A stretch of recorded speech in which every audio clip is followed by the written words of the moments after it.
सिर्फ इतनी सी चीज़ है कि आप अपने फिनेंसेस को अच्छे से मैनेज करो, उसे इस तरीके से प्लान करो ताकि आपके सारे फाइनेंशियल गोल्स पूरे हो सके। कि यार इतने पैसों में फाइनेंशियल प्लानिंग की ज़रूरत ही क्या है, मेरे पास तो वैसे ही पैसे बच रहे, तो गवर्नमेंट ऐसी है, हमने गलत वोट कर दिया और बीजेपी की सरकार बनाओ, इन्फ्लेशन है, not a single person ask कि how can we plan it, क्योंकि चाह तो लेता है। अब उसको खाली अगर वो सेविंग अकाउंट में रखेगा तो इन्फ्लेशन उसको खा जाएगी। हम्म। तो उन पैसों को 20% पैसों को किस तरह से इन्वेस्ट करे, कैसे उन पैसों को ग्रो करे। इन्वेस्टमेंट के लिए बहुत सारे ऑप्शन हैं, तो थोड़ा सा आप इन्वेस्टमेंट के बारे में बताइए। उतना ही अमाउंट लगाओ जितने का आप रिस्क ले सकते हो, कि अगर आपने 50,000 लगाया तो 50,000 अगर 2 साल बाद या 5 साल बाद भी रिटर्न के साथ वापस आएगा तो you should be ready for that. Otherwise ये नहीं होना चाहिए, क्योंकि स्वागत है दोस्तों फिर से। मैं बंटी धीमान, और आज हमारे साथ में हमारी इस पॉडकास्ट सीरीज में जो शख्सियत, जो गेस्ट हमारे साथ में हैं, उनके बारे में थोड़ा सा मैं आपको बताना चाहूंगा। वो एक CFP सर्टिफाइड फाइनेंशियल प्लानर हैं, म्यूचुअल फंड डिस्ट्रीब्यूटर हैं, एक टेडेक्स स्पीकर हैं, और साथ में ऑथर हैं। उन्होंने अपनी किताब भी लिखी है। और अगर बात करूं, वो फाइनेंस के ऊपर काफी बात करते हैं, तो फाइनेंशियल कंटेंट और ये सब वो बना रहे हैं। तो कई फाइनेंस की जर्नी में उनके पास 10 साल से भी ज्यादा का एक्सपीरियंस है, जो आज हमारे साथ में वो अपनी एक्सपर्टीज, अपना एक्सपीरियंस शेयर करेंगे। तो गाजियाबाद यूपी से आज हमारे साथ जो जुड़े हुए हैं नूतन कश्यप जी, मैं सबसे पहले स्वागत करना चाहूंगा। नूतन मैम, आपका बहुत बहुत स्वागत है मेरी इस पॉडकास्ट सीरीज में। Thank you so much Bunty, मुझे इनवाइट करने के लिए अपने इस प्लेटफॉर्म पे। Thank you. ओके, तो सबसे पहले नूतन मैम, मैं आपकी जर्नी से स्टार्ट करना चाहूंगा। हमारे व्यूअर्स जो अभी शायद पहली बार आपको देख रहे हैं या सुन रहे हैं, थोड़ा सा जानने के लिए कि आपकी ये फाइनेंस की जर्नी में कैसे आना हुआ, आपका कैसे इंटरेस्ट बना। थोड़ी सी अपनी स्टोरी, अपनी जर्नी को हमें, हमारे व्यूअर्स के साथ शेयर कीजिए। फाइनेंस में देखो मेरा इंटरेस्ट शुरू से ही था, लाइक टीनेज से ही, व्हेन आई वाज अराउंड 12 और 13, तब से ही मुझे बड़ा शौक था how to make money, how to grow money, इन सारी चीज़ों का। And I was good in studies, तो मैंने ग्रेजुएशन भी ऑफ कोर्स कॉमर्स में करी। बीकॉम करने के बाद एक होता है ना, when you have a desire which is very strong, वो जो एक बोलते हैं देन सारी कायनात भी वो मिलाने में लग जाती है आपकी ख्वाहिश को। तो कुछ ऐसा ही हुआ, जब मेरी ग्रेजुएशन कंप्लीट हुई उसके बाद मुझे अपनी लाइफ में कभी जॉब के लिए या किसी चीज़ के लिए बहुत ज़्यादा स्ट्रगल नहीं करना पड़ा, लकीली, ग्रेटफुली। तो मुझे जो फर्स्ट जॉब मिली वो ब्रोकिंग फर्म में थी। तो 2006 2006 में मैंने अपनी फर्स्ट जॉब स्टार्ट करी, that was in broking firm. तो बस ये जर्नी वहीं से स्टार्ट हुई सिंस 2006। देन 2006 से लेके 2019 तक मैंने जॉब करी है विद वेरियस कंपनीज। शेर खान हो गया, इंडिया इन्फोलाइन हो गई। तो इतने साल मैंने जॉब करी। देन उसके बाद आई टुक अ ब्रेक, क्योंकि 2018 में मेरी बेटी हुई थी। तो देन एक मदरहुड वाली भी रिस्पॉन्सिबिलिटीज होती है। देन आई थॉट कि I should take a break. And then जब वो छोटी थी और मैं अपने घर पे 24 आवर्स अवेलेबल अपने बच्चे के लिए या सबके लिए, तो एक फेज आता है जब आप शुरू से काम कर रहे हो ना, तो लगता है कि लाइफ स्टक सी हो गई है, अब क्या करें। देन मैंने बड़ी सारी चीजें करी जिससे थोड़ा एटलीस्ट अपना स्ट्रेस रिलीज हो, बट क्या करें क्या करें। सो बहुत सारी चीजें सीखने के बाद देन आई थॉट कि अगर ऑलरेडी एक डेकेड एक्सपीरियंस है फाइनेंस में, और जो मेरी अपनी कम्युनिटी में या जो दोस्त लोग थे, दे ऑलवेज यूज टू से कि तुम इतना अच्छा गाइड करती हो, why don't you teach it to others. तब मैंने सोचा कि फाइनेंस में ही जर्नी को कंटिन्यू किया जाए। तो देन आई थॉट, एंड तब से वो जर्नी चल ही रही है। सो उसको बस अपग्रेड करने के लिए various degrees, then I just try to learn and teach others with financial concepts जो इजी रहे, लोगों के भी पैसे बने। ओके। और मैम, आपका मैंने देखा आप फाइनेंशियल प्लानिंग के ऊपर काफी बात करते हैं, काफी आप कंटेंट भी क्रिएट कर रहे हैं। मैं चाहता हूं कि हमारी ये जो टॉक है वो एक बिगिनर फ्रेंडली रहे। तो एक इस तरह से हम जानना चाहेंगे, एक बिगिनर को भी आसानी से समझ आ जाए कि ये फाइनेंशियल प्लानिंग के बारे में ये पूरा कंसेप्ट क्या है। तो मैंने कुछ क्वेश्चन नोट किए हैं मैम। मैं सबसे पहले आपसे जानना चाहूंगा, फाइनेंशियल प्लानिंग के ऊपर आप बात करते हैं, फाइनेंशियल प्लानिंग आखिर होती क्या है, क्योंकि बहुत से लोग शायद पहली बार ही ये टर्म सुन रहे हैं। तो फाइनेंशियल प्लानिंग क्या सिर्फ ये अमीर लोगों के लिए होती है या मिडिल क्लास लोगों के लिए भी ये होती है, या उनके लिए जरूरी भी है? तो फाइनेंशियल प्लानिंग के बारे में थोड़ा सा शेयर कीजिए। ओके, फाइनेंशियल प्लानिंग क्या होता है? एक बड़े सिंपल शब्दों में अगर समझा जाए ना, फिनेंस पैसा, प्लानिंग उसको कैसे प्लान करना है। सो आई थिंक फाइनेंशियल प्लानिंग ना अपने पैसे को कैसे प्लान करना है इन अ वे जिससे आपके प्रेजेंट रिसोर्सेज, जितना भी आपका प्रेजेंट इनकम है उसके हिसाब से आपके सारे जो भी फाइनेंशियल गोल है, present goal and future goals, वो सारे पूरे हो सके without taking any kind of stress. That's what I feel कि फाइनेंशियल प्लानिंग सिर्फ इतनी सी चीज है कि आप अपने फाइनेंसेस को अच्छे से मैनेज करो, उसे इस तरीके से प्लान करो ताकि आपके सारे फाइनेंशियल गोल्स पूरे हो सके। नाउ सेकंड थिंग जो आपने पूछा कि मिडिल क्लास लोगों के लिए भी है या लोगों का जो एक कॉन्सेप्ट है कि ये सिर्फ अमीरों के लिए है। अब होता क्या है ना, बड़े सारे लोग रियली ये आज भी मानते हैं कि मुझे फाइनेंशियल प्लानिंग की जरूरत क्या है। या जब लोग मेरे पास आते हैं ना क्लाइंट्स, तो उनका एक मेन जो सबसे बेसिक रीजन रहता है कि मेरे पास तो उतने पैसे नहीं है कि मैं फाइनेंशियल प्लानिंग करूं या इन्वेस्ट करूं। And this is the biggest myth. ये सबसे बड़ा मिथ है जो लोगों को लगता है। मेरी एक क्लाइंट है, she is also my friend. उसके साथ क्या हुआ था ना, शी इज गेटिंग अराउंड 30,000, 30,000 रुपए के करीब उसकी मंथली इनकम है। तो वो मेरे पास आई एंड शी सेड कि नूतन मेरे पास पैसा आता तो है लेकिन मेरे पास पैसा टिकता नहीं है। By end of the month मेरे पास कोई पैसा बचता नहीं है। तो मैंने कहा ओके ठीक है, we will plan the finances for you. तो उसका अगला क्या था सेंटेंस कि यार इतने पैसों में फाइनेंशियल प्लानिंग की जरूरत ही क्या है, मेरे पास तो वैसे ही नहीं पैसे बच रहे, तो करना क्या है। नाउ यहाँ पे ना एक चीज समझना बहुत जरूरी है। फर्स्ट, एक हमारे पास पैसा आता है, पैसा टिकता नहीं है। सेकंड, आप पैसे को जोड़ना भी चाहते हो एंड देन यू थिंक कि मुझे फाइनेंशियल प्लानिंग की जरूरत क्या है। एक ना रील देख रही थी मैं, उसमें क्या होता है, द पर्सन इज सेइंग कि जिसके पास बहुत पैसा होता है ना उसके पास बहुत सारी टेंशन्स भी होती हैं, लेकिन जिसके पास पैसा नहीं होता ना उसके पास सिर्फ एक टेंशन होती है कि मेरे पास पैसा नहीं है। Now we need to understand this, if you really want money then you need to work on. तो मिडिल क्लास जब आप ऑलरेडी स्ट्रगल कर रहे हो कि मेरे फाइनेंशियल गोल्स हैं, मुझे पैसे कम पड़ रहे हैं, मुझे अपनी लाइफ में बहुत सारा पैसा चाहिए, फिर तो उनको ज्यादा जरूरत हुई ना प्लानिंग करने की।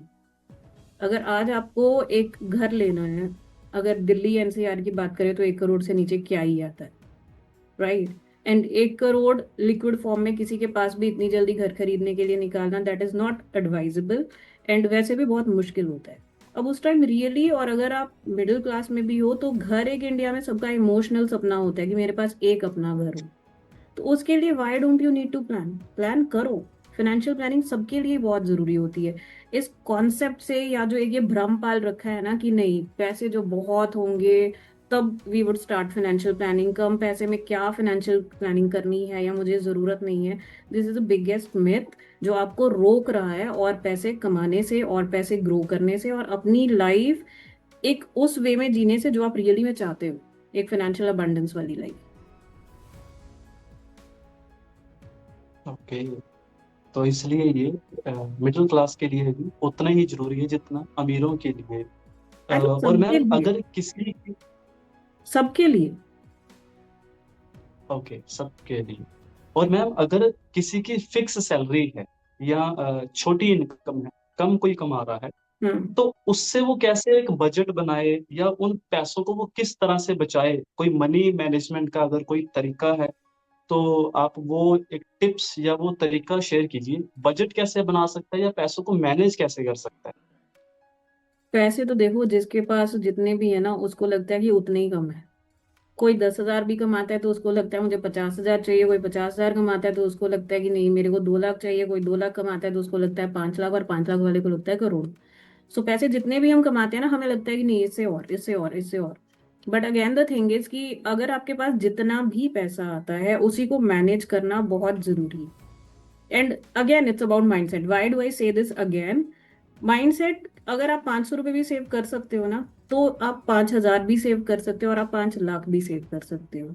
Now the question is various techniques, but before going into that, जब हम बात करते हैं ना स्पेशली इंडियन पीपल माइंडसेट, तो डेली लाइफ में हमें बड़ी सारी ऐसी एग्जांपल्स मिलती हैं that we come to know कि यार लोग सोचते क्या है पैसे के बारे में। अभी आई थिंक फेब्रवरी में एक रील पोस्ट करी थी मैंने, दैट वेंट वायरल, बहुत वायरल हुई थी। The only concept in that was 5 things that people would not be able to afford by 2030। 5 साल में कुछ ऐसी चीजें जो लोग नहीं अफोर्ड कर पाएंगे। And you would not imagine उस पे जो भी 300-400 कमेंट है ना, उन कमेंट्स में क्या है? गवर्नमेंट ऐसी है, हमने गलत वोट कर दिया और बीजेपी की सरकार बनाओ, इन्फ्लेशन है। Not a single person ask कि how can we plan it, क्योंकि जबकि मैंने रिप्लाई में लिखा था all these things are achievable with proper financial planning, किसी ने ये नहीं पूछा। हम लोगों को एक आदत पड़ी हुई है कि बस ब्लेम गेम खेलने की, कि सरकार सही नहीं है, इन्फ्लेशन ज्यादा हो जाएगा, या वॉर छिड़ गई है, या मेरे लिए इक्विटी काम नहीं करता। We just try to find different reasons कि क्या चीजें हमारे लिए काम नहीं करती, but where do we need to work वो हम नहीं सोचते। तो नाउ योर पॉइंट इज कि कौन से ऐसे मेथड्स हैं जिससे हम प्रॉपर बजटिंग कर सकते हैं। See, even if someone is earning 10,000, अगर कोई 10,000 भी कमा रहा है ना, तो ठीक है, 10,000 बहुत कम अमाउंट हमें लगता है सुनने में आज की डेट में स्पेशली। लेकिन 10,000 में से ना कोई भी इंसान 10 to 20% बहुत इजीली बचा सकता है। अगर किसी के खर्चे 10,000 है ना, तो आई एम 100% श्योर कि वो खर्चे 8 या 9 हजार में मैनेज हो जाएंगे, और 1 से 2 हजार रुपया बचाया जा सकता है। सेम वे जो बंदा 50,000 अर्न कर रहा है, वो अपने खर्चे 45,000 में आराम से पूरे कर पाएगा। So the first thing is change your mind. अगर आपकी सैलरी जितनी भी है, train your mind with the way कि मेरे पास इतने ही पैसे हैं, मेरे को इतने ही पैसे में घर चलाना है। That is the main thing. Second thing, 50-30-20 rule होता है, जिसमें 50% फॉर योर बेसिक नीड्स, 30% जो आपकी वॉन्ट्स या डिजायर्स है उसके लिए, एंड 20% रिमेनिंग वो आप अपनी सेविंग्स और इन्वेस्टमेंट के लिए हमेशा बचा के रखिए। That is one of the strategy. Otherwise इतनी सारी प्रैक्टिकल स्ट्रेटजीज हैं जो अपनी मैं क्लास में सिखाती हूँ।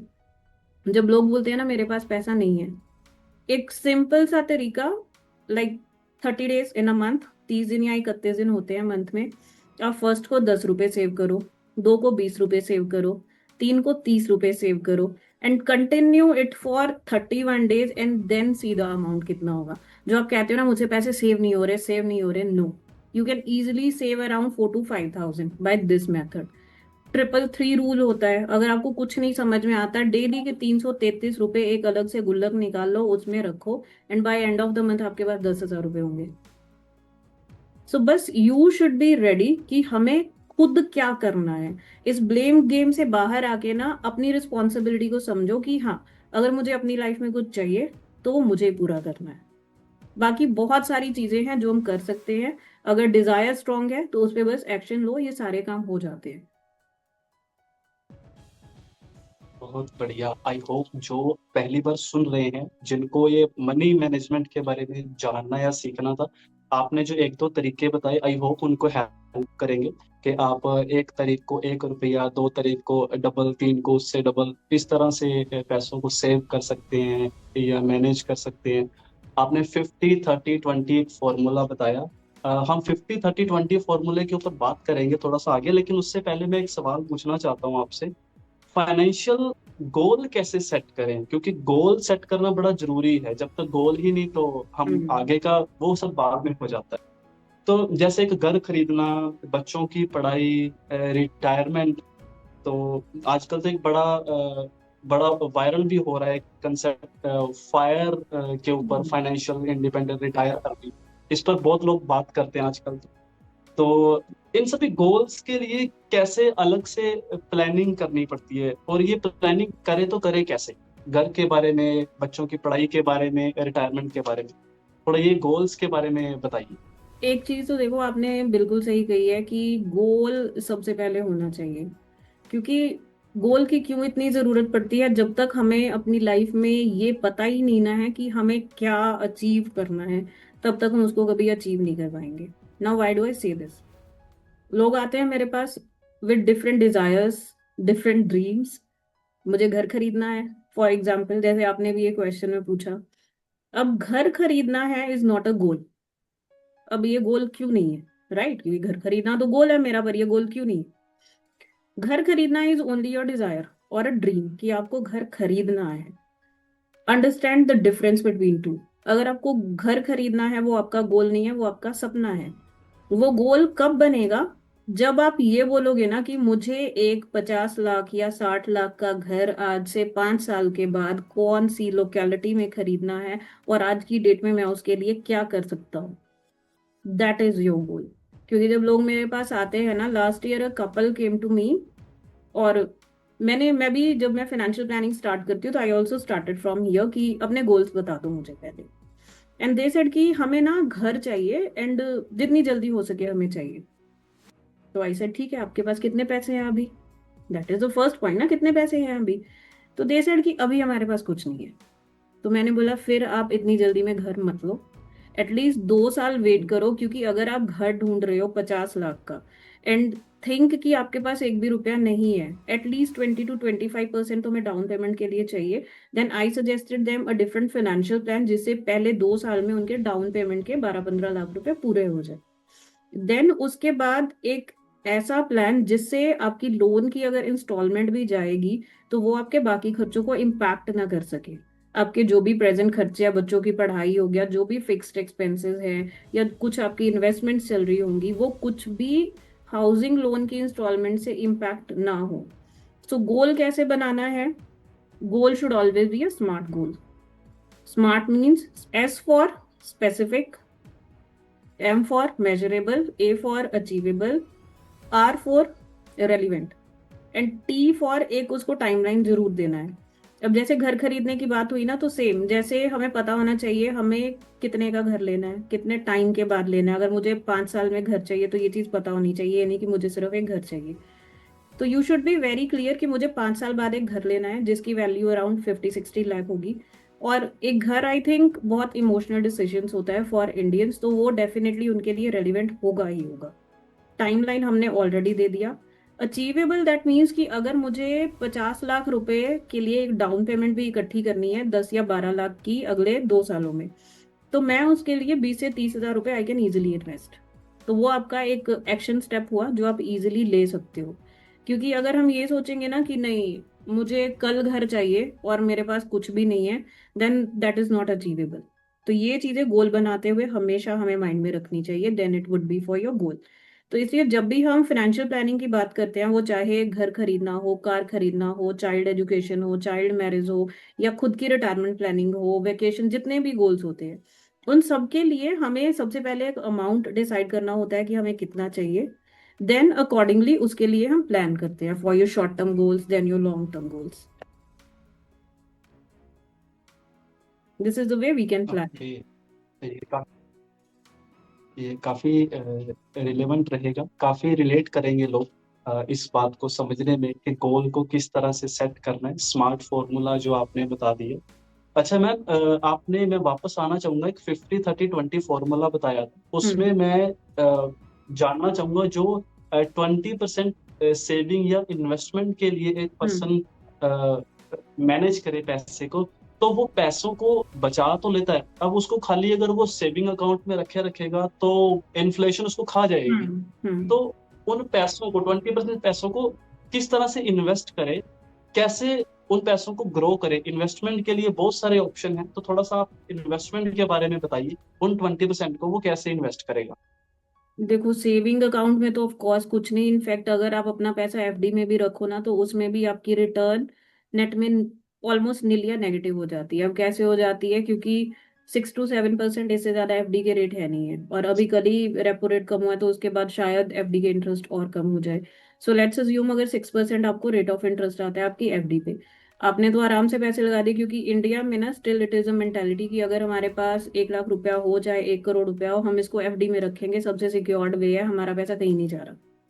Right, but point two understand, एक तो आप अपने पैसे को अलग कर रहे हो 1 साल, 2 साल, 3 साल, जितना भी। क्योंकि एफडी में भी लॉक इन एक रहता ही है, क्योंकि उसमें टेन्योर तो आप डिसाइड करोगे ना कि मेरे को इतने साल की एफडी करवानी है। देन अगर आपको मिलता है 6%, देन इंडिया का इन्फ्लेशन भी अराउंड 6%, जो आगे जाके थोड़े टाइम के बाद 7% भी होगा। तो 6 - 6 0, यहाँ पे आपकी रिटर्न होगी 0, और जो भी आपका इंटरेस्ट आएगा उस पर आप पे करोगे टैक्स, तो आपका हो गया नील। सो फर्स्ट ऑफ ऑल, अगर आप बहुत ज्यादा डिपेंडेंट रहते हो एफडी पे, तो प्लीज थोड़ा सा अपना माइंडसेट चेंज करिए। You should always get the return. Inflation अगर 6% है तो एटलीस्ट 10% तक का तो रिटर्न हमें आए। That is something. अब जो आपने पूछा कि तो इन्वेस्ट किया कहाँ जाए, again that depends on your source of income. आपका सोर्स ऑफ इनकम कितना है, आपकी लाइबिलिटीज कितनी है, आपका रिस्क एपिटाइट कितना है, उसके बाद आपके डिपेंडेंट्स कितने हैं, आपकी मेडिकल कंडीशन, बहुत सारी चीजें हैं जिनके बेसिस पे ये चीज डिसाइड होती है। बट ओवरऑल जनरली अगर आपकी सैलरी लाइक 20,000 या 50,000 और आप मंथली सिर्फ 5-10 हजार रुपये बचा पाते हो, then what you need to do, आपको म्यूचुअल फंड सोचना चाहिए। म्यूचुअल फंड में एसआईपी के थ्रू आप एवरी मंथ इन्वेस्ट कर सकते हो, like 5,000 per month if you do, तो 5,000 रुपया हर महीना जाएगा that you can easily save in SIP. और कोशिश करिए कि हर साल उसको 10% से स्टेप अप करने का। स्टेप अप मीन्स 5,000 इस साल, हर मंथ 5,000, नेक्स्ट ईयर से उसको 5,500 पर मंथ कर दो। देन 55 का 10%, 5,500 का 10%, सो उसमें 6,050 बन गए in your third year and so on. And simply अगर हम एक 3,000 की एसआईपी बोले, उसको हम कंटिन्यू करें विद 10% स्टेपअप के साथ, तो आई थिंक 20 साल में इजिली वो पैसा करीब करीब 25 से 30 लाख के करीब बन सकता है। That again depends on the return. तो आई अज्यूम कि सिर्फ एक 12% की कंजर्वेटिव रिटर्न लेके चले तो वहां पे भी पैसा बन सकता है। Then if you have a lump sum money, जैसे कई बार होता है हमारे पास 5-10 लाख रुपया लंप सम पड़ा होता है और हमें एसआईपी के थ्रू इन्वेस्ट नहीं करना होता। और कई बार क्या होता है, जैसे आजकल मार्केट बहुत वॉलेटाइल चल रही है, तो जब लंप सम होता है, इधर अगर आपको इक्विटी क्लास उतना रिस्की लगता है तो आप हाइब्रिड चूज कर सकते हो। अनदर ऑप्शन, आप लंप सम को डाल दो एसटीपी में, सिस्टमेटिक ट्रांसफर प्लान, उसको एक डेट फंड में डाल दो, वहां से कर दो STP.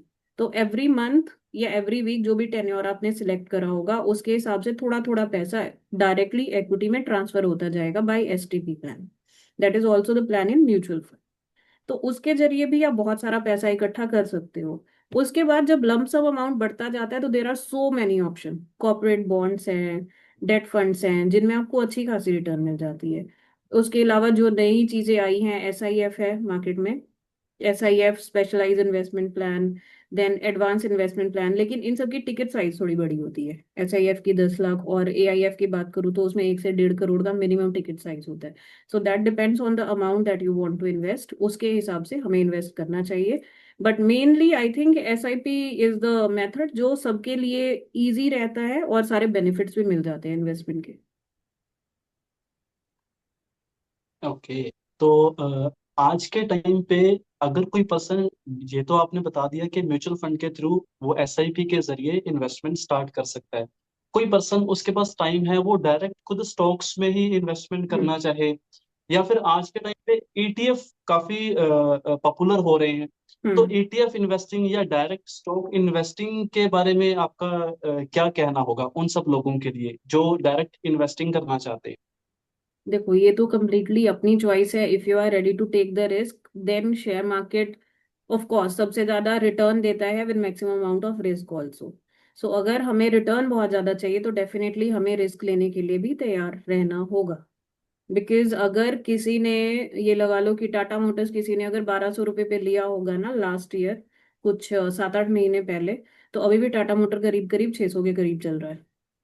Right. So you need to bear the risk. उस टाइम पे ये नहीं होना चाहिए कि नहीं मेरे पैसे डूब गए, क्योंकि सबसे पहले आई थिंक जब पैसे की बात आती है ना और कहाँ पे हमें इन्वेस्ट करना है, उससे पहले सबसे पहले ये सोच लेना चाहिए कि अपना पीस ऑफ माइंड लूज ना हो। इन्वेस्ट ओनली देयर कि आज ये ना हो कि मैंने एक पर्टिकुलर शेयर ले लिया और कल अगर वॉर लगी तो मेरी हार्ट बीट उससे बढ़ती है, मेरी रातों की नींद हराम हो जाती है। वो चीज नहीं होनी चाहिए। दैट्स वाई शेयर्स में इन्वेस्ट करना हो तो be ready for the risk. उतना ही अमाउंट लगाओ जितने का आप रिस्क ले सकते हो। कि अगर आपने 50,000 लगाया तो 50,000 अगर 2 साल बाद या 5 साल बाद भी रिटर्न के साथ वापस आएगा तो you should be ready for that. Otherwise ये नहीं होना चाहिए, क्योंकि जब शेयर्स में ट्रेडिंग होती है ना तो बड़ी सारी चीजें हैं। एक मार्जिन फंडिंग होती है कि अगर आपके अकाउंट में इतने पैसे हैं तो उसका कुछ 5 टाइम्स या 10 टाइम्स लिमिट के हिसाब से आप शेयर्स खरीद सकते हो। But that is not valid मेरे ख्याल से। I personally do not recommend it, क्योंकि मैं ऐसा खुद भी नहीं करती। अगेन द कॉन्सेप्ट इज, क्योंकि मुझे पीस ऑफ माइंड बहुत प्यारा है। इट्स माई मनी, एक तो मैं खुद से अपने पैसे को अलग भी कर रही हूँ, उसके बाद टेंशन भी लूँ तो वो मेरे से कभी नहीं होगा। दैट्स वाई जितना पैसा हो उतना लगाओ। कभी अपने दोस्तों से लाइक किसी फ्रेंड ने शेयर्स बाय किए, उसको प्रॉफिट हुआ, and just because of that उसमें आप इन्वेस्ट कर रहे हो, तो that is again a wrong concept. थोड़ा उसी चीज में इन्वेस्ट करो जिसके बारे में आप जानते हो। जिस चीज के बारे में नहीं पता हो उसके बारे में पहले पूरा जानो, देन उसमें इन्वेस्ट करो। That is shares. ETF, yes, good option again for the long term, क्योंकि शॉर्ट रन में ना उसकी वैल्यू उतनी नहीं बढ़ती अगर आप ये सोचोगे ना, क्योंकि शेयर्स तो हाँ कई बार ऐसे होते हैं, आज मैंने शेयर लिया, कल वो 10% 20% भी चल जाता है, बट ईटीएफ में इतनी जल्दी ऐसा नहीं होता। सो ETF again good option but for the long term. But एक चीज, ईटीएफ सिलेक्ट करते हुए लिक्विडिटी फैक्टर हमेशा माइंड में रखें, क्योंकि ईटीएफ में आजकल ट्रेड होना शुरू हुआ है, लेकिन अगर उसमें लिक्विडिटी नहीं होगी तो आप ईटीएफ बाय करके उसको बेच नहीं पाओगे मार्केट में। तो ये चीज पक्का ध्यान में रखना है ईटीएफ के लिए। ओके। और मैम इन्वेस्टमेंट की जब बात हो तो कई लोगों की सोच ये होती है कि यार स्टॉक मार्केट मतलब जुआ, ऐसा उनका माइंडसेट है। तो हम्म। आज के जो हमारे इंडियंस हैं, खास करके जो वुमेन्स हैं, वो गोल्ड में काफी इंटरेस्ट रखते हैं इन्वेस्ट करने के लिए। तो हम्म। गोल्ड आप किस तरह से देखते हैं इन्वेस्टमेंट के लिए? क्या फिजिकल गोल्ड ज्यादा अच्छा रिटर्न दे सकता है? उनको अपना पैसा फिजिकल गोल्ड में रखना चाहिए या फिर डिजिटल गोल्ड? तो गोल्ड के बारे में क्या कहना होगा आपका? गोल्ड देखो, इंडियन विमेन का गोल्ड डायमंड हमेशा से ही बड़ी फेवरेट चीजें रही हैं कि कोई गिफ्ट करे तो यही चीज करे, seriously, because we women have a emotional attachment with the gold. लेकिन जब इन्वेस्टमेंट पर्सपेक्टिव की बात होती है ना, तो first of all ladies, weird sound करेगा बट अगेन अपने माइंड को इस टाइप से प्रिपेयर करो। गोल्ड इमोशनल है आपके लिए, आई नो, लेकिन if you are not ready to sell it जब उसका प्राइस बढ़ेगा, then it is not your investment, that is only for your consumption. उसको आराम से गोल्ड को पहनो, फ्लॉन्ट करो, that is your choice, but that is not your investment first.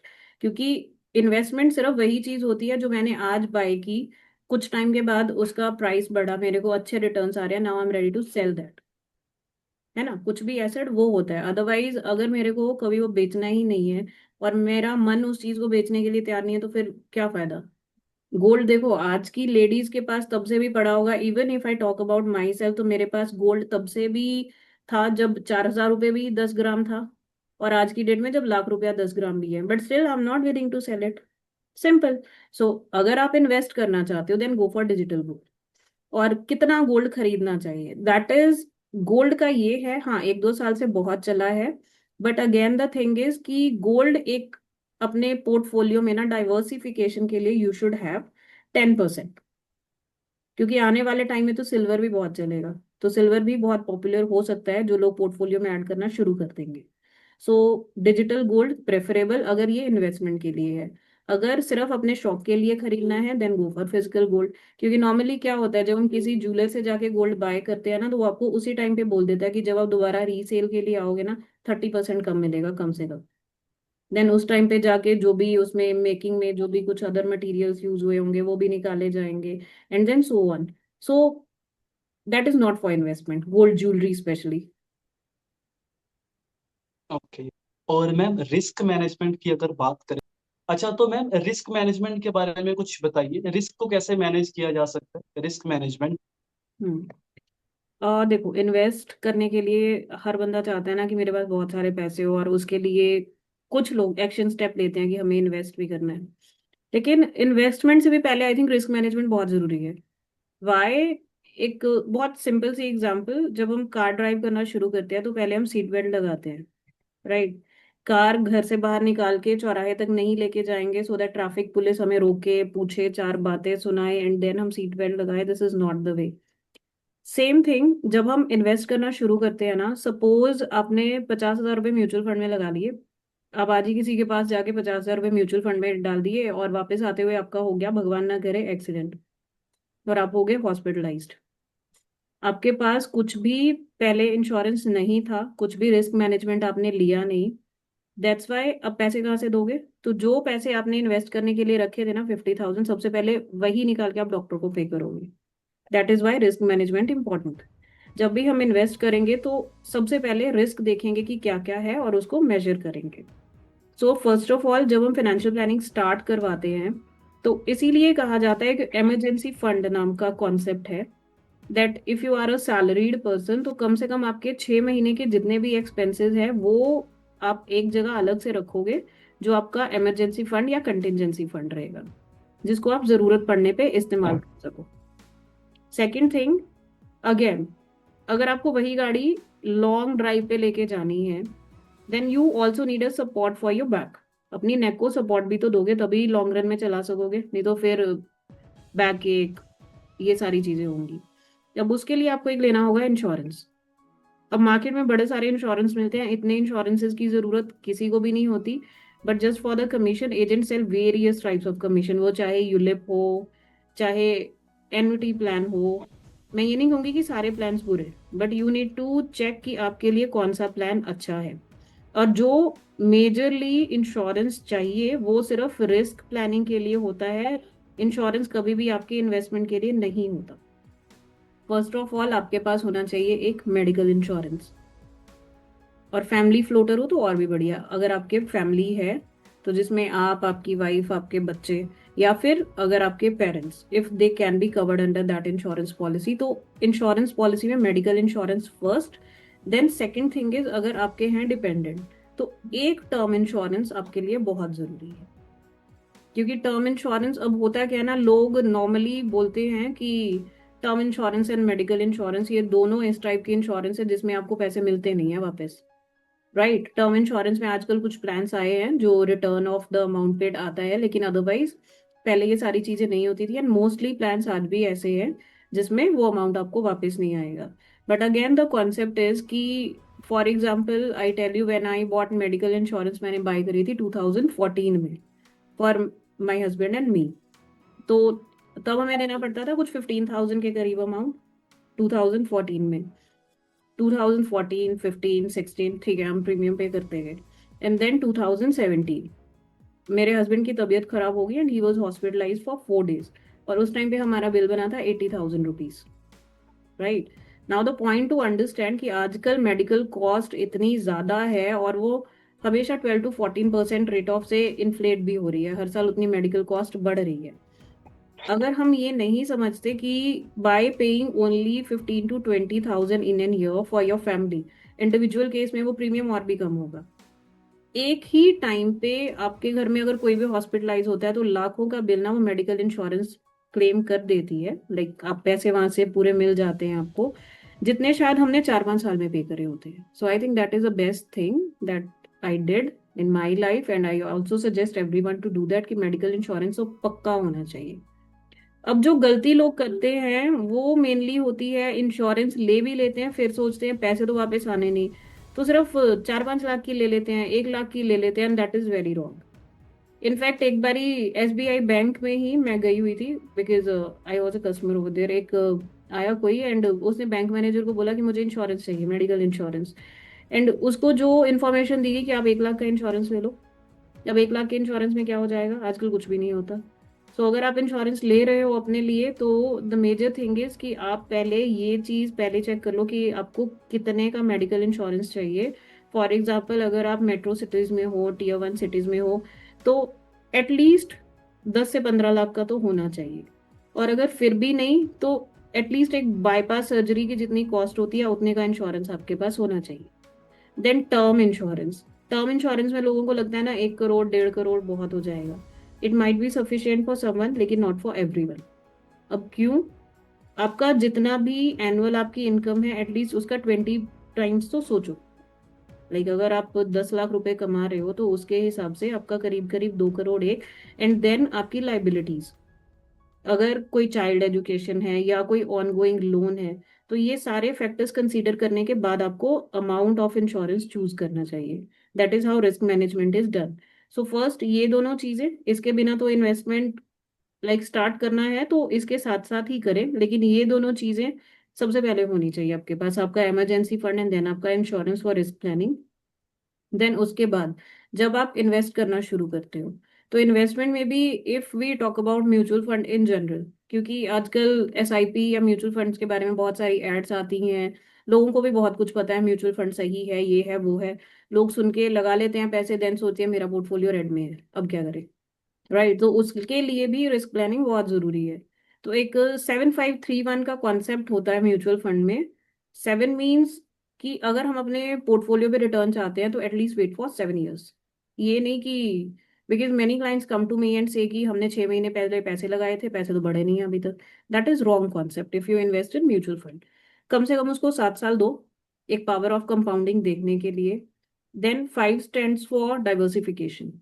जब भी आप अपना पोर्टफोलियो क्रिएट करो तो उसमें 5 एसेट क्लास होनी चाहिए। That may be your large cap, mid cap, small cap, gold हो गया, डेट फंड हो गया, इक्विटी हो गई, इवन इंफ्रास्ट्रक्चर, आजकल रीट भी आता है, तो that can also be included if it is your desire. अगर आपकी चॉइस है कि मेरे को उसमें भी इन्वेस्ट करना है तो you can do that. So five, 5 type of asset class. Then उसके बाद थ्री, थ्री होता है कि जब भी आप इन्वेस्ट करते हो ना तो आपको 3 फेजेस देखने पड़ते हैं। Because I am my self an investor. मैंने आई थिंक 2008 से स्टार्ट किया इन्वेस्ट करना। तो एक टाइम आता है जब आपका प्रिंसिपल भी कम हो जाता है। जब मैंने 2008 से लेके 2015 तक मेरा अमाउंट ऑलमोस्ट डबल भी हो गया था। एंड देन 2020 के कोरोना वाले रिसेशन में मेरा अमाउंट प्रिंसिपल से भी माइनस था, बट आई स्टिल इन्वेस्टेड। मेरे को ये नहीं था कि क्या कैसे, आई न्यू कि ये पैसा बढ़ जाना है। एंड आई थिंक 20 के बाद 21 तक ही वो पैसा पूरा रिकवर हो गया था, ऑल्सो प्रॉफिट्स के साथ। सो 3 फेजेस। आपको डिसअपॉइंटमेंट भी होगी, आपको बहुत बुरा लगेगा कि मेरे पैसे डूब रहे हैं, म्यूचुअल फंड मेरे लिए काम नहीं करता है। But be discipline, be consistent उस टाइम पे। उसके अलावा सेकंड फेज, जब आपको एक बहुत नॉमिनल सी रिटर्न मिल रही होगी, then again you can feel कि मैंने इतने टाइम के लिए इतना पैसा लगाया बट स्टिल अभी भी कुछ नहीं। And then after 7 years you can say, एक टाइम आता है 5 साल बाद या 7 साल बाद जब आपका पोर्टफोलियो आपके लिए काम करना शुरू कर देता है, and then you are surprise कि अच्छा इतने पैसे बनते हैं। सो ये 3 फेजेस हो गए, and one that is your step up. हर साल आपको स्टेप अप करना है बिकॉज इन्फ्लेशन, आजकल सब बोलते हैं ना inflation can beat the fruits of your return, that is true. But again, ये power of compounding is also the eighth wonder of the world. तो अगर आप इन्फ्लेशन को बीट करोगे अपनी स्टेप अप से, then you can actually enjoy the power of compounding concept, and उससे आपका रिटर्न ऑलमोस्ट डबल भी हो जाता है जितना आपको नॉर्मल फंड में मिलेगा। तो this is the thing that you can think of, और इन चीजों पे काम करके रिस्क प्लानिंग भी हो सकती है और रिटर्न भी बन सकता है। ओके। और ये आपने काफी सही किया, आपने इंश्योरेंस और इमरजेंसी फंड को बीच में कवर कर लिया। इसी पर मैं आगे पूछने वाला था, क्वेश्चन मेरा होने वाला था। तो आपने बीच में term REIT, real estate investment trust, तो थोड़ा सा इन्वेस्टमेंट के पर्पज से क्या प्रॉपर्टी या रियल एस्टेट के बारे में आपका क्या कहना होगा, आपका क्या अपना पॉइंट ऑफ व्यू है इस पर? Okay, property and real estate के बारे में मेरा क्या अपना पॉइंट ऑफ व्यू है? अगर आपके पास बहुत सारा पैसा है लमसम में, then you should have property. ऐसा नहीं है कि प्रॉपर्टी होनी चाहिए। बट अगेन आजकल ये कॉन्सेप्ट थोड़ा न्यू जनरेशन में चेंज हो गया है। Because I deal with the clients who are 18 years old, 19 years old. तो उस जनरेशन में थोड़ा सा चेंज हो गया कि अगर मैं एक फ्लैट ले लूंगा या 10 फ्लैट ले लूंगा लोन पे लेके, तो वो भी मेरा इन्वेस्टमेंट है। तो उस चीज में थोड़ा सा आपको ना काफी कॉन्शियस होके ये चीजें देखनी पड़ेंगी कि कहीं जस्ट एक ये एजम्पशन कि अगर मेरे पास 4-5 फ्लैट हैं वो लोन पे है, ये ना हो कि आपको सारे बेचने पड़े या फिर वो सारे बाद में बैंक वाले सेल कर रहे हो। So if you have sufficient amount, अगर आपके पास 5 करोड़ रुपए हैं, देन डेफिनेटली इन्वेस्ट 1 करोड़ कर सकते हो आप अपना रियल एस्टेट में। और रियल एस्टेट में I prefer to buy land. आज भी I prefer to buy land क्योंकि मेरे को वो ज्यादा समझ में आता है। फ्लैट की वैल्यू हर 10 years 20 years के बाद कम होगी, क्योंकि जो नया बिल्डर आएगा वो सेम अमेनिटीज के साथ शायद इक्वल या उससे कम प्राइस में वो चीज बेचे लोगों को आके, because there is competition. Rate बढ़ता है लैंड का, रेट फ्लैट का शायद नहीं बढ़ता है। सो जब मेरे से रियल एस्टेट पूछोगे, then real estate for me is property, land, ये सारी चीजें हुई। Then it is okay, but you if you have money in the pocket. Okay.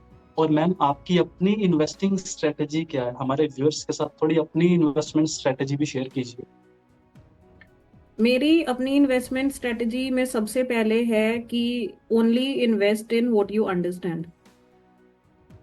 एक बहुत सिंपल सी स्टोरी है, but that is my story. If you read my book it's all about your money, उसमें ये सारी छोटी छोटी stories हैं, क्योंकि मैंने 15-16 साल की खुद की इन्वेस्टमेंट जर्नी में बहुत सारी चीजें खुद ने सीखी। Few mistakes I would like to tell. 2008 में मैंने स्टार्ट किया इन्वेस्ट करना by SIPs। I started with 1000 rupees.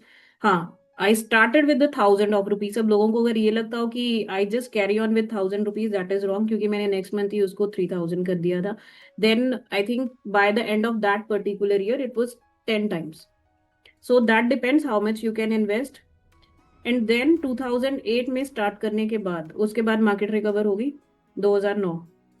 एक साल में मेरे को 30% रिटर्न आ रहा था। अब ये सोचो, जब मैंने इन्वेस्ट किया था तब उस टाइम कितने लो प्राइजेस पे मैंने बाय करे थे कि मार्केट थोड़ी रिकवर हुई and I sold my investment at 30% of return. And that was the biggest mistake I did. Now the point is कि 30% रिटर्न बुरा था? नहीं, 30% रिटर्न अच्छा था। सो लेकिन अगर वही पैसा मैंने उस टाइम ना निकाल के रखा होता तो शायद आज की डेट में मेरे पोर्टफोलियो में कम से कम 20 लाख रुपए एक्स्ट्रा जुड़े होते, अगर मैंने सिर्फ वो कंटिन्यू करा होता।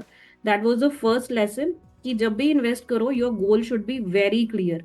ये नहीं कि मेरे को आज की डेट में इतना रिटर्न आ रहा है, पैसे निकाल लो। नो, अगर मुझे पैसे चाहिए मेरी बेटी की शादी के लिए, तो अब मैं वो नहीं निकालूंगी 5 साल के बाद कि नहीं मेरा रिटर्न 20% आ रहा है तो मैं निकाल लूँ। No, that is your first mistake. Goal should be clear, आपको पता होना चाहिए कब पैसे निकाल रहे हैं। Second thing, invest only in that what you know. Third mistake, market में पैसा बहुत बनता है but you should know how much you want to make. अगर ये नहीं पता है कि how much you want to make, चाहे वो शेयर्स हो चाहे वो म्यूचुअल फंड्स हो, there are the chances that you can lose your money. Why? एक शेयर है, अगर मुझे पता है कि मैं इस शेयर को अगर 2 महीने रखूंगी एंड आई एक्सपेक्ट 20% रिटर्न, अगर मेरे को 2 महीने या 15 दिन में 20% रिटर्न आ जाता है उस शेयर में, तो I would prefer to sell. My personal choice, I would prefer to sell. Mind में आएगा कि हो सकता है ये ऊपर चला जाए, बट देन अगेन वो ऊपर जाने के बाद डाउन भी आ सकता है। So it should be very clear in your mind. उसके हिसाब से करो। पैसा वही बनाता है जिसको पता है कि उसको कितना चाहिए। दीज आर फ्यू थिंग्स जो मैं हमेशा फॉलो करती हूँ। वेल्थ क्रिएशन हमेशा लॉन्ग टर्म में होता है, that is I have personally observed. क्योंकि शॉर्ट टर्म में ना लोगों को एक खुद को ही डर रहता है पैसा डूब जाएगा। अगेन मार्केट को टाइम लगता है। हम लोग शॉर्ट टर्म वाले सिर्फ वही होते हैं जो टाइम करने की कोशिश करते हैं मार्केट को। मार्केट डाउन है आज ले लेते हैं, मार्केट ऊपर जाएगी हम बेच देते हैं। टाइमिंग मार्केट को करना ना शायद पैसा नहीं बना के देता, मार्केट में टाइम देना, it has really work for me. So these are few things that I try to follow and it has created wealth for me. Okay. और अच्छा नूतन मैम, मैंने आपके इंस्टा के बायो में देखा, उसमें आपने 500 से भी ज्यादा लोगों की लाइफ को चेंज किया है, उनकी हेल्प की है। तो थोड़ा सा जानना चाहूंगा, व्यूअर्स भी जानना चाहेंगे कि आप किस किस तरह की सर्विस लोगों को प्रोवाइड कर रहे हैं, किस तरह से हेल्प कर रहे हैं लोगों की, अगर कोई आपके साथ कनेक्ट होना चाहे। देखो, एक तो होता है कॉम्प्रिहेंसिव फाइनेंशियल प्लानिंग, जिसमें फाइनेंशियल प्लानिंग के सारे एस्पेक्ट, जैसे कैश फ्लो मैनेजमेंट, लोगों को दिक्कत होती है ना, पैसे आते हैं पैसे बचते नहीं है, we work on that. Then आपका डेट प्लानिंग हो गया कि लोगों के कई बार क्रेडिट कार्ड, बाय गॉड आज की जनरेशन में लोन्स एक बहुत बड़ी चीज हो गई है। So we work on debt planning. Then आपका investment, of course we take care of that. Then आपका टैक्स प्लानिंग हो गया, क्योंकि अगर पैसे हैं और उसको बचाया जा सकता है तो we should tax plan it. Then आपका रिटायरमेंट प्लानिंग हो गया। नॉर्मली पीपल इग्नोर इट कि अभी तो मेरी उम्र 25 साल है, 30 साल है, क्या करना है अभी से इन्वेस्ट करके। But we also help to plan it. And आपका एस्टेट प्लानिंग, जो इंडिया में मोस्ट इग्नोर्ड कॉन्सेप्ट है। सिर्फ एक बैंक के फॉर्म में नॉमिनी का नेम भर देने से आपका एस्टेट प्लान नहीं हो जाता, because nominee is not the legal higher. Nominee सिर्फ एक ऐसा बंदा होता है जिसको आपकी एसेट्स, एक जिम्मेदारी दी जाती है कि जो राइट पर्सन है उसको आगे ये डिस्ट्रीब्यूट हो सके किसी की डेथ के बाद। सो दैट्स वाई ये सारी चीजें, प्लानिंग कॉम्प्रिहेंसिव फाइनेंशियल प्लान, जिसमें ये सारी चीजें कवर होती हैं। अपार्ट फ्रॉम दैट, ये जो 6 चीजें बताई है, आउट ऑफ दीज 6 इनमें से किसी को किसी भी एक पर्टिकुलर सेगमेंट की प्लानिंग करवानी हो, that I do for the people.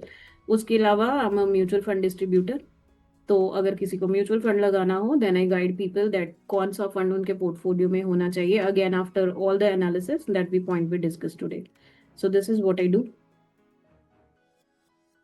Okay. तो यानी कि जो भी लोग फाइनेंशियल प्लानिंग को सीखना चाहते हैं, इन्वेस्टमेंट के बारे में सीखना चाहते हैं, तो आपके साथ अगर वो कनेक्ट करें तो आप उनकी हेल्प कर सकते हैं, जी। जो अपनी सर्विसेज के थ्रू जो भी है। अच्छा, तो ये तो सारी थी काम के बारे में, इन्वेस्टिंग के बारे में सारी बातें। थोड़ा सा आपके बारे में जानना चाहेंगे, आई होप व्यूअर्स भी जानना चाहेंगे, आपका अपना डेली का रूटीन क्या है मैम? डेली का रूटीन क्या है? I wake up at 4 AM।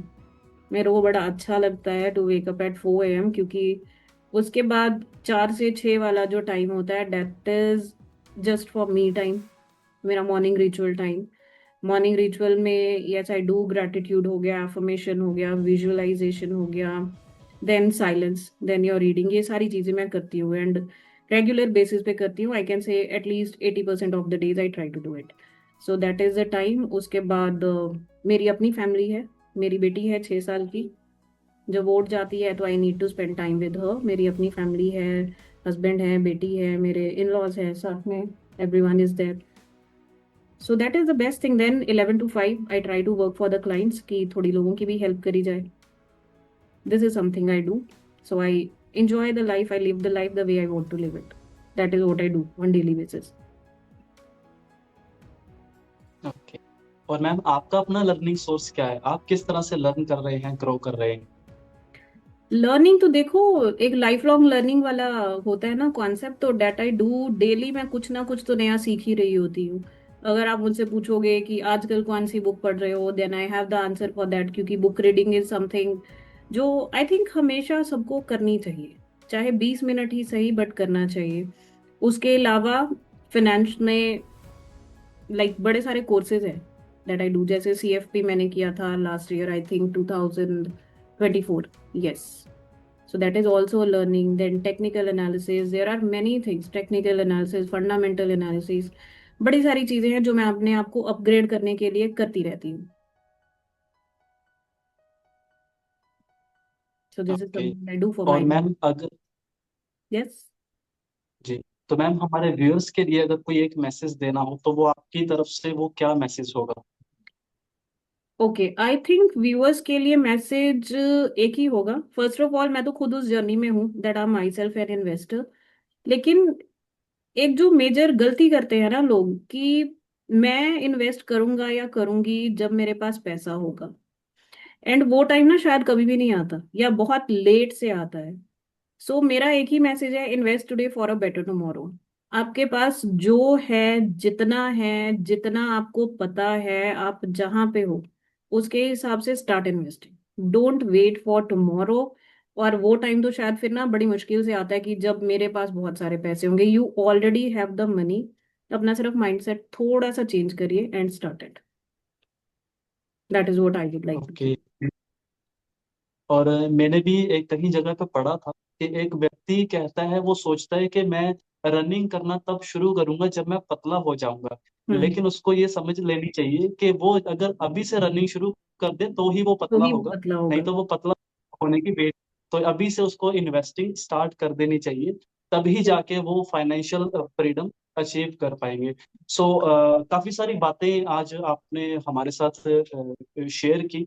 तो आई होप जो पहली बार फाइनेंशियल प्लानिंग के बारे में सुन रहे हैं उनको काफी क्लैरिटी मिल गई होगी कि किस तरह से फाइनेंशियल प्लानिंग की जाती है, कैसे गोल सेट किया जाता है, मनी को कैसे मैनेज किया जाए, किस तरह से इन्वेस्टमेंट की जाए। काफी अलग अलग तरीके आपने म्यूचुअल फंड्स के बारे में, स्टॉक्स के बारे में, रियल एस्टेट के बारे में और गोल्ड के बारे में आपने काफी सारी बातें शेयर की।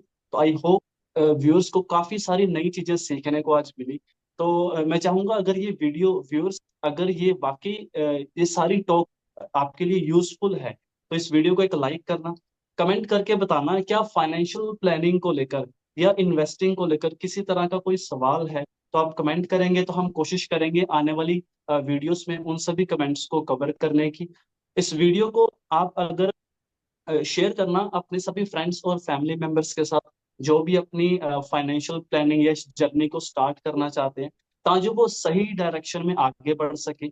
अगर आप और सीखना चाहते हैं तो आप नूतन मैम से पर्सनल कोचिंग ले सकते हैं। ये अपने काफी अलग अलग सर्विसेज के थ्रू लोगों की हेल्प कर रही हैं। आप इनके इंस्टाग्राम के कंटेंट को देख सकते हैं, काफी सारी नई लर्निंग्स मिलेंगी। तो मैं नूतन मैम का जो भी सोशल मीडिया हैंडल्स हैं उनके लिंक सारे आपको डिस्क्रिप्शन में डाल दूंगा। नूतन मैम की एक किताब है उसका भी लिंक डिस्क्रिप्शन में डाल देंगे। आपको अगर कुछ नया सीखना है, उससे हेल्प मिलेगी, आप डायरेक्ट विजिट कर सकते हैं और कनेक्ट कर सकते हैं। इस वीडियो को आप यूट्यूब पर देख रहे हो तो चैनल को सब्सक्राइब कर लेना। नोटिफिकेशन बेल प्रेस करके ऑल पर क्लिक कर लेना। इससे आने वाली सारी वीडियोस की अपडेट्स आपको मिलती रहेंगी। फेसबुक पर देख रहे हो तो पेज को फॉलो कर लेना। इस वीडियो को शुरू से एंड तक देखने के लिए आपका और नूतन मैम का बहुत बहुत धन्यवाद। Thank you so much.